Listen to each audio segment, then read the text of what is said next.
So today we're with Bob Daisley, and Bob, we are here to talk about More Blues for Gary, a tribute to Gary Moore by Bob Daisley and Friends, and it came out last month in October. And this, I guess, is surprising first of all because, as far as I know, there hasn't been a tribute to Gary Moore since his sad death in 2011. Yes, I know it was very sad, and you know, obviously there were mentions in the press and acknowledgements and what have you, but for me personally, I don't think that enough was done or said at the time. You know, for such a great player, such a brilliant musician, a great writer, a great guitarist, and with such soul and emotion in his playing, you know. So which is why, you know, a few years later, I began to think maybe I should do a tribute to Gary album, you know, because I'd done so much with him over the years. And when I began to ask around, because I wanted it to be, if I was going to do it at all, it had to be first class, and it had to have great players on there that were very well respected themselves. So I began to ask around, and the response was just so encouraging that I thought, well, I have to do this, you know. So, you know, people like, such as, you know, Steve Morse and Joe Lynn Turner and Glenn Hughes and Doug Aldrich and John Sykes and all these great people, and everyone was certainly, I'll do it, I'd love to. And some of them were even saying things like, I'd be honored, you know, which was great. I mean, it was great for me, but it was certainly great, you know, in respect for Gary. So, you know, one of the sad elements of it was I asked Jack Bruce, because, you know, Gary and Jack had done quite a bit of stuff together, and they were friends, you know, and Jack said he would sing on a song, because I was playing bass on every song, because it's my project, but Jack said he would sing on a song, and then several months later he died before we got a chance to, you know, complete that. So that was doubly sad for me. Sad that Jack Bruce had died, but, you know, twice as sad for me, because he was going to sing on a song and he didn't get to do it before he left. Yeah, it's amazing. And I think who better to do the tribute for anyone out there that hasn't read it. Now, Bob's got a great book called For Fact's Sake. It came out about 5 years ago, but that covers your amazing and interesting career. And it covers I guess it was about a 20-year association you had with Gary, starting. Was it Victims of the Future, the first project you worked on? Yeah, that was the first thing, and then I did that Emerald Isles live show video that was released. It was recorded in Ireland. That was before I was officially with Gary in the band. I was still with Ozzy at that time, but Gary, he asked me to do those shows with him, which I did. I think that was at the end of '84. We did 2 shows in Dublin, 2 in Belfast, and they pieced the best of the shows together and released a live show on video called Emerald Isles, and that was really the beginning, because in the last, just after the last show that we'd completed, Gary came in and we were just sort of having a bit of a drink and a relax after the last show, and he said, look, you know, if you're ever interested, if you want to, you know, be in the band, the door's open. So, which was great, you know, and it was the following year that I ended up joining him permanently. So, you know, I'd got on so well with Gary. You know, we had great times together, a lot of fun. He had a great sense of humor. You know, we were always laughing. It was a nice time, and you know, the music was serious. It was always, you know, treated with seriousness, but once that was established and everybody was happy musically, it was just, you know, fun as well. So great times were had. And again, referring back to your book, for people that maybe aren't aware, you've worked with really the top tier of rock guitarists: Tony Iommi, Richard Blackmore, Yngwie Malmsteen, Randy Rhoads, Steve Morse, Steve Vai. It goes on. Yeah, I know. I've been very fortunate, and I do feel fortunate that I've, you know, had the opportunity to work with all these great people, and it's always been enjoyable. And You know, it's one of those things that it either happens or it doesn't, and the chemistry was right, and I got on very well with all these people, which is why it happened, you know. What was particularly special for you about Gary's playing? Well, you know, there are lots of over the years there have been lots of virtuosos, and Gary was certainly a virtuoso, and he could play very complicated things with speed and all the rest of it. But with Gary, he could play just a few notes, and it'd be emotive. You know, you'd get emotion from it. It was from what I call Irish soul. He really did have that Irish soul thing. You know, it was it was very special, from the heart, from the soul. You know, and it was so much feeling in what he played, and with such precision as well. Brilliant. It was really, really brilliant. You know, it's there's no other word for it. Yeah, and he's sadly missed, but the music lives on. And again, a great thing about this tribute, and it has some really, really good feedback, and I have to say. Yeah, I'm so pleased with you know, not so much for my sake, but for Gary's sake, and for his memory, and for the name Gary Moore, that this album has been received so well. You know, just on social media, people's comments and support, and there's been really, really, you know, it's lovely to see.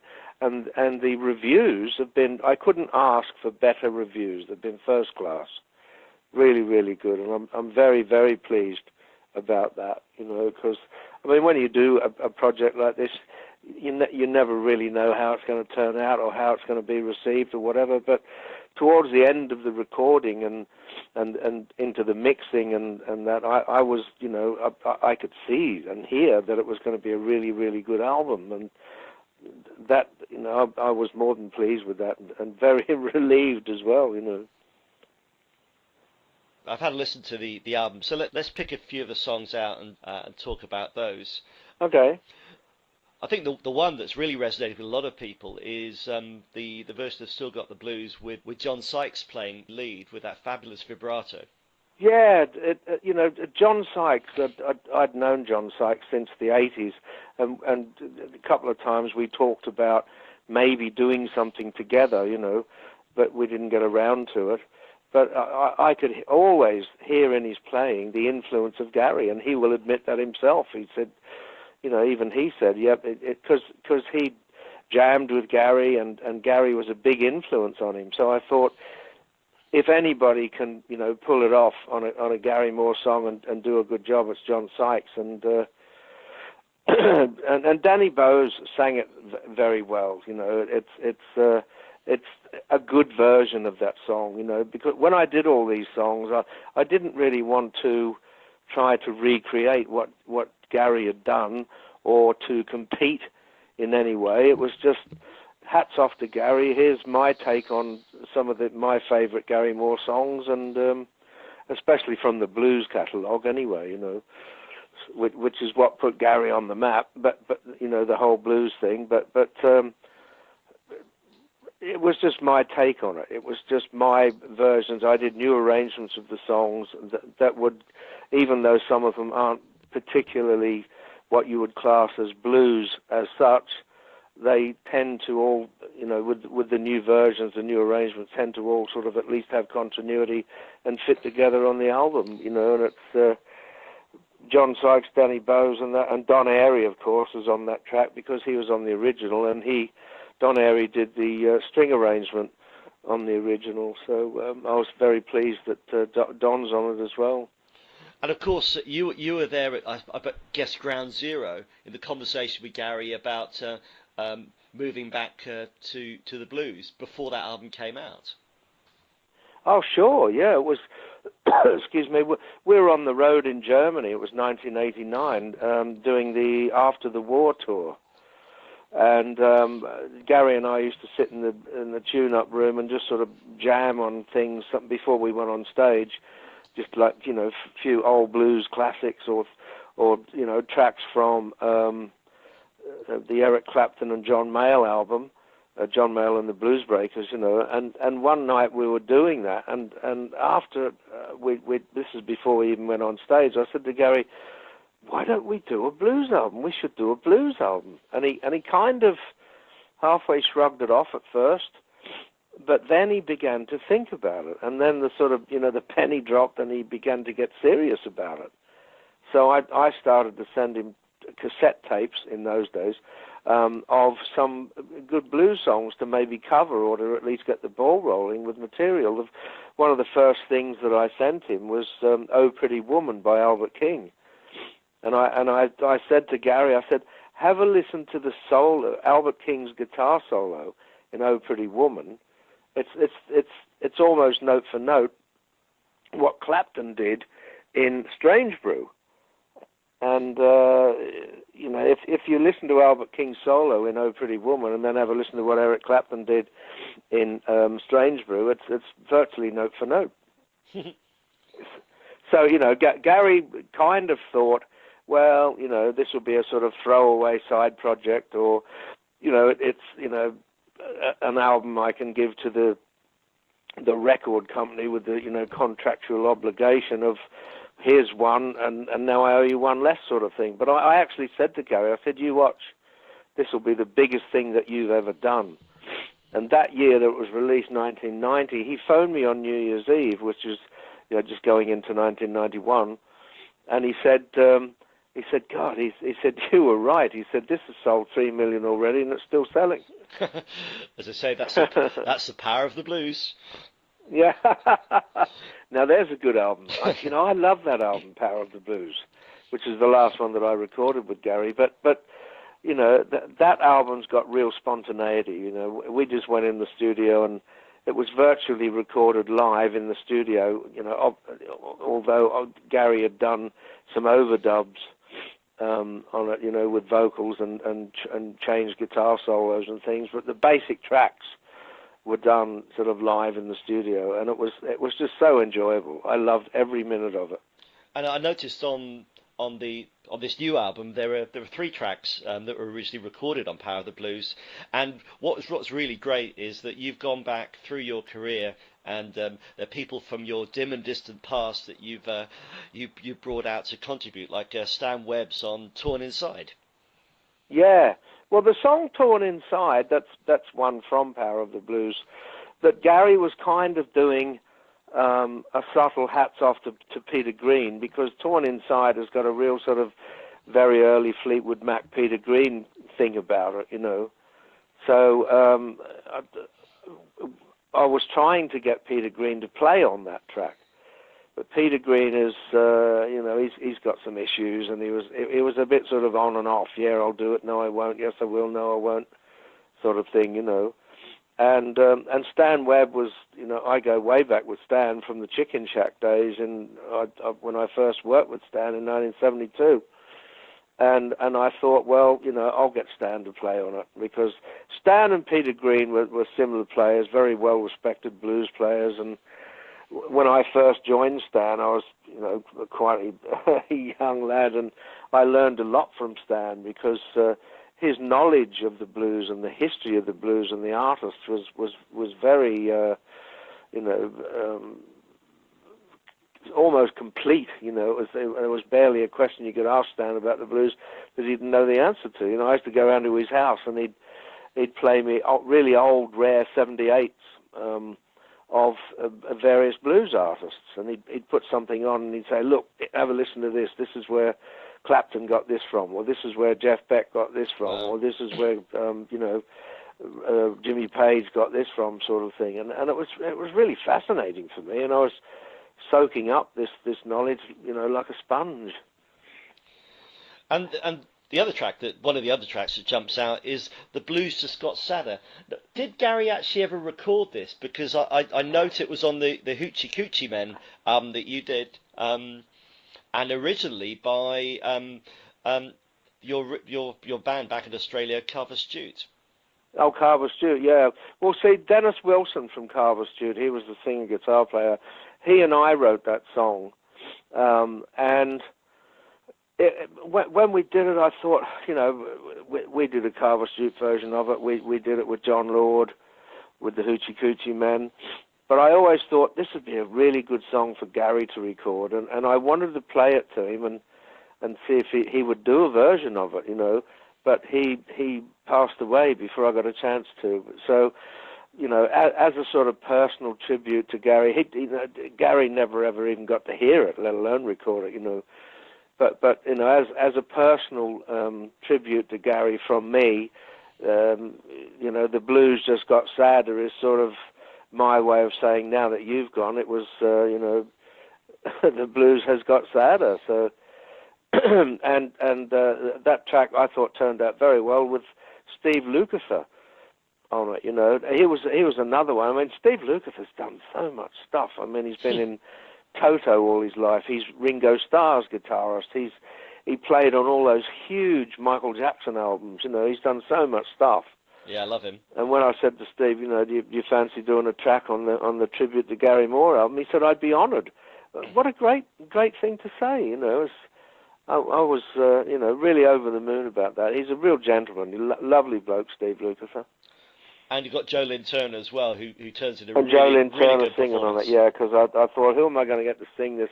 The thing is, with choosing, I chose all the songs, so all the, you know, the song choice of every song that's on the album was my personal choice, and then it was down to, well, who's going to do what song, sort of thing, you know.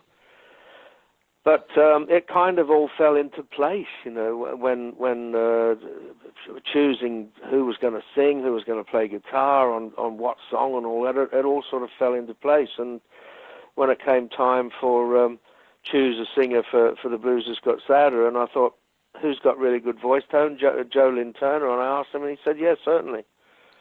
So, you know, it all worked out so well. And on that subject, Empty Rooms obviously had to be included on the album, but the thing that people might not realise if they don't look at the track listing is it's actually Neil Carter that's singing lead on it and does a really good job.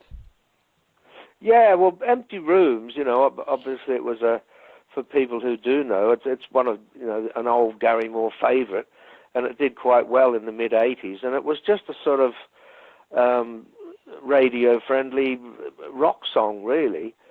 And I thought, with a new arrangement, you know, which I did, to make it a bit bluesier, to fit in, you know, make it in context with the rest of the stuff. The obvious choice of you know, person to sing it and be on that was Neil Carter, because he co-wrote the song with Gary. So, and sometimes when Neil sang, because he used to do a lot of backup vocals and vocal parts live with Gary, and that, you know, when we on tour, and he used to sound a bit like Gary sometimes. So I thought, you know, he's the obvious choice for that song, and I think even though it's not, you know, what you would class as pure blues as such, it still fits in context with the rest of the stuff, because it's a different version of that song, and it's you know, kind of bluesy. It's you know, it's different to the original.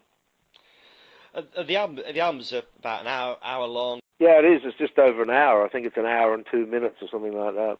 We don't have time to go into each one. No, of course. One that I was going to pick out was This One's For You, which, of course, Gary's sons Gus and Jack perform on. And that's a really good track. Tell me the background to that track. Well, that was written again by Dennis Wilson and myself. Originally, there's a black guitarist in America called Guitar Shorty.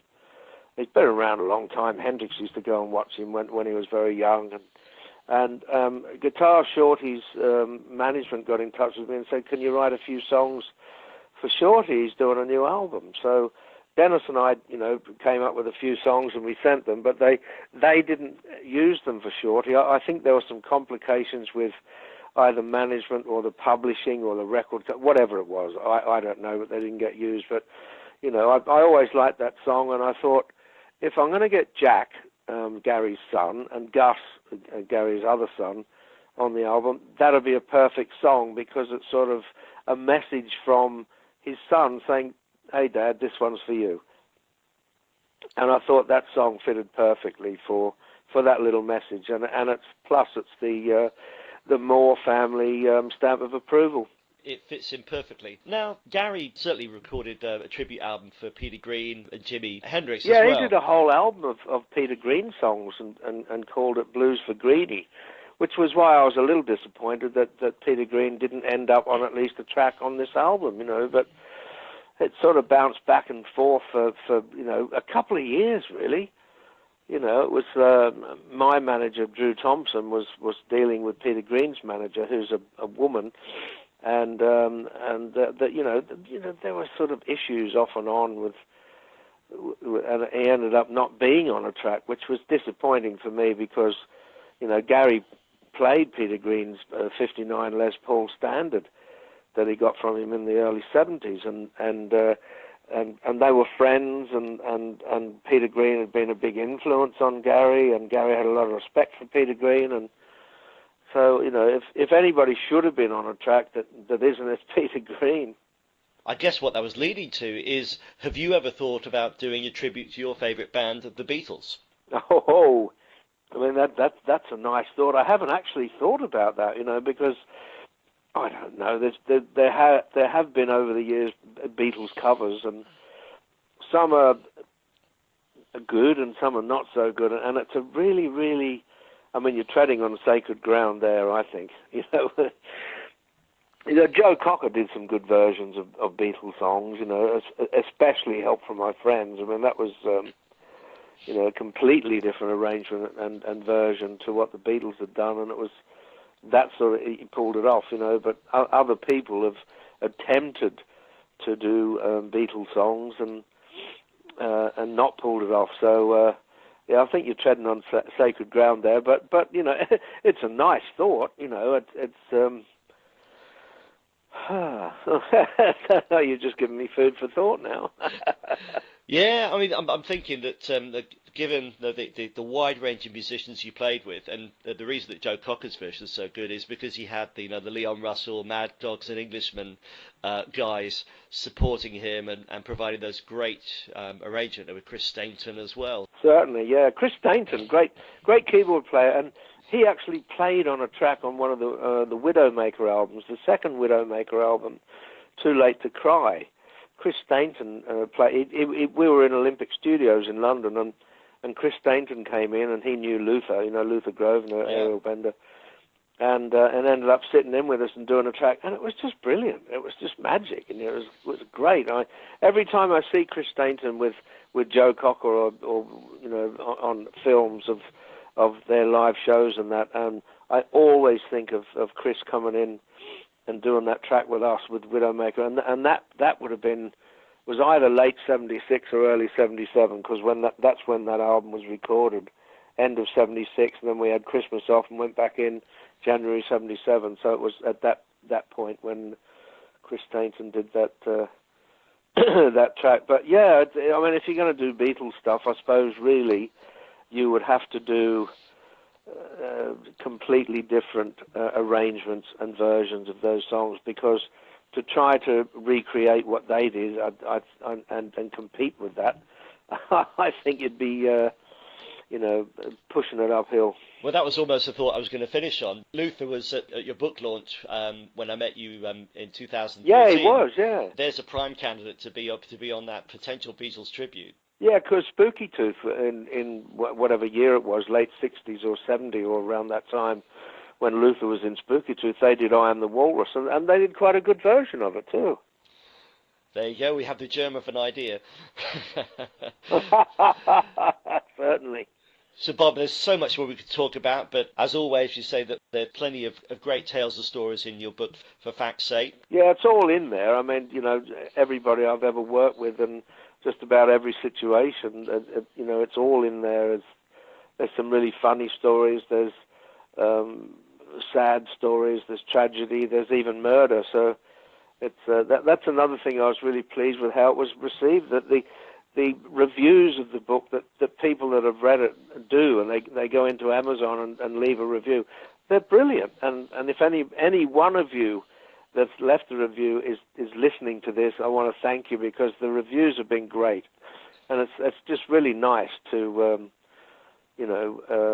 have that sort of feedback from people and have that sort of support. It's great. I think the other thing, just one of the reasons I enjoyed it, is it's got some great archive pictures. It's a great read, but it's also a great look as well. Oh, sure. It took me literally months to go through all my photographs, and we're talking thousands. And I narrowed it down to, I think there's something like 380 something photos in the book. But you know, like some books have a photo section, and I didn't want that. So the photos are on the page that you're reading about within the text. So it makes it, I think, a better and easier read, more informative, and you don't have to go searching for, you know, in the photo section to look for what you're reading about. It's just there on the page. Yes, it's definitely a great one for people to take a look at. So, Bob, it's been an absolute pleasure. So, More Blues for Gary is already out. Tribute to Gary Moore by Bob Daisley and Friends. 13 fantastic tracks. I mean, there's loads of tracks we didn't mention. There's Brush Shields, X of Thin Lizzy. There's Glenn Hughes, Doug Aldrich. As you said, it's all about the arrangement, the playing, and it's a proper tribute. So we thank you for that. Well, thank you very much, Andy. Nice talking to you, and thank you everyone for listening. And I hope you get to hear the album, because you know I'm very proud of it. I'm very pleased with it, and I'm over the moon with how it's been received. You know, it's people's comments and the reviews have been just, you know, brilliant. And I'm really pleased for Gary's sake too, that it turned out so well and that it's been received how it has. It's really for me personally, really nice. That's great. Cheers, Bob. All the best, and we'll talk soon. All right, mate. Thanks, Andy. Anytime. Bye now. All right. Cheers then. Bye-bye.